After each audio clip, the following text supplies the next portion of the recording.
Bienvenue sur Africa 24 dans ce nouveau numéro de décryptage. Notre invité est Séraphin Kouwa, président fondateur de l'Institut international des affaires et de l'entrepreneuriat. Il est également à la tête d'un groupe d'établissements qui forme les jeunes à l'entrepreneuriat agricole.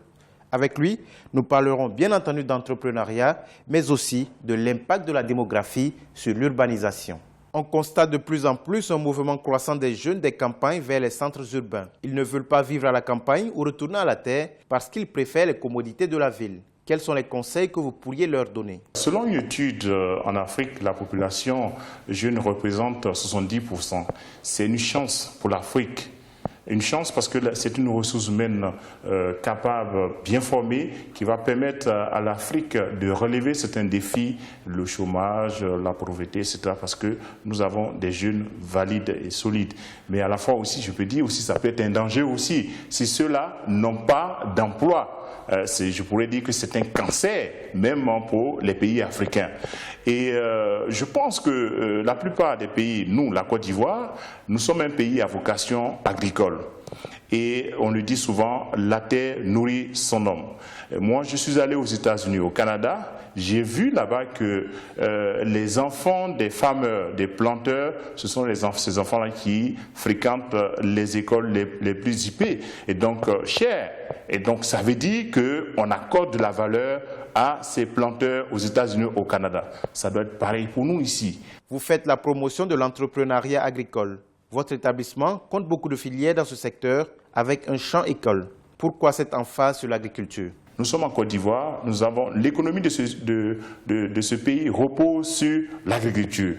Et donc, je pense que des jeunes bien formés dans le domaine agricole, ils pourront s'installer à leur propre compte dans les centres ruraux. Oui, à condition qu'on y mette les moyens, qu'on les accompagne et qu'il y ait des opportunités telles que l'Internet et tous ces éléments-là. Les investissements doivent être réalisés, donc installer des unités industrielles en fonction des matières premières et pouvoir les transformer. C'est ça la problématique. Parce qu'aujourd'hui, nous prenons nos matières premières, on vend la matière première à l'état brut. Donc il faut passer à une phase de transformation rapide. Aujourd'hui, vous prenez le cacao, on est à près de 30% de transformation.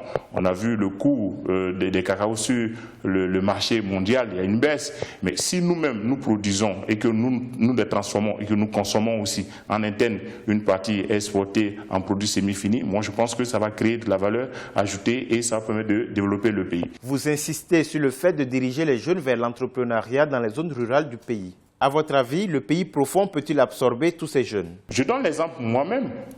Je suis promoteur d'établissement, mais je ne me suis pas limité seulement qu'à Abidjan, parce que le développement, ce n'est pas seulement qu'à Abidjan, ce n'est pas Yamoussoukro, la capitale politique. La Côte d'Ivoire, c'est aussi Ferkessédougou, c'est aussi Mbato, c'est Bongwanou, c'est Daoukro. Et donc, moi, je suis allé créer une université à Azadie.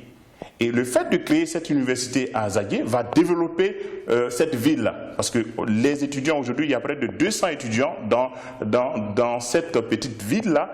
Mais regardez la mouvance, hein, les emplois directs et les emplois indirects que nous créons dans cette ville. Donc c'est le sens que nous donnons. Vous semblez mettre la responsabilité entière sur les jeunes et les entrepreneurs. Les pouvoirs publics ne doivent-ils pas donner l'exemple? Mais je dis aussi que ça ne doit pas être seulement du côté des entrepreneurs, des opérateurs économiques.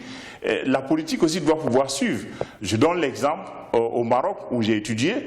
Le roi du Maroc, il va partout dans les villes au Maroc, il peut faire 2 semaines, 3 semaines. Nous-mêmes, on l'a constaté en Côte d'Ivoire. Il est venu dans notre pays ici, il a fait près de 2 semaines dans notre pays. Regardez comment ça fait bouger Abidjan, là où il est passé. C'est la même chose. Quand on prend notre gouvernement, notre président, à un moment donné, il a instauré les conseils de ministres dans des régions. Regardez un instant ce que ça fait. Ça fait bouger les régions.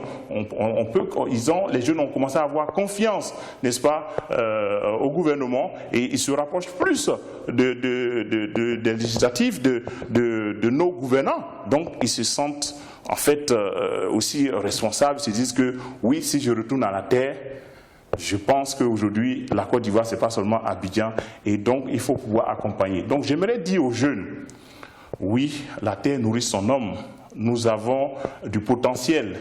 Quand vous quittez, pour ceux qui connaissent la Côte d'Ivoire, vous quittez Yopougon, qui est une des grandes communes en Côte d'Ivoire, pour aller à Yamoussoukro, près de 230 km, si je n'abuse, il y a seulement qu'une grande plantation de bananes Poyo.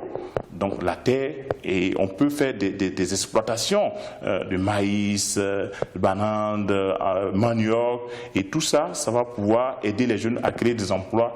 Les spécialistes s'inquiètent de l'urbanisation effrénée qui gagne des pays comme la Côte d'Ivoire. La ville d'Abidjan, selon les estimations, compte plus de 6 millions d'habitants pour un pays de 25 millions d'habitants. Partagez-vous cette opinion? L'urbanisation, c'est un problème réel aussi. Aujourd'hui, la ville d'Abidjan compte plus de 6 millions d'habitants. Alors que, bon, vous allez à Yamoussoukro, on aime souvent, on ironise, on dit que les voies de Yamoussoukro cherchent des voitures. Et à Abidjan, les voitures cherchent des voies. Hein? Donc, quel paradoxe. Donc, je vais dire qu'il faudrait qu'on encourage aussi ceux qui sont à l'intérieur, ceux qui sont dans les zones rurales, à les aider à pouvoir créer des entreprises, d'où l'entrepreneuriat agricole. L'entrepreneuriat agricole veut dire qu'on peut créer des entreprises dans le secteur agricole réussi, donc en passant même au niveau de l'environnement. Environnement, aujourd'hui, on peut créer, faire du compostage, récupérer les matières organiques et créer de l'engrais pour des planteurs. Ça aussi, ce sont des emplois.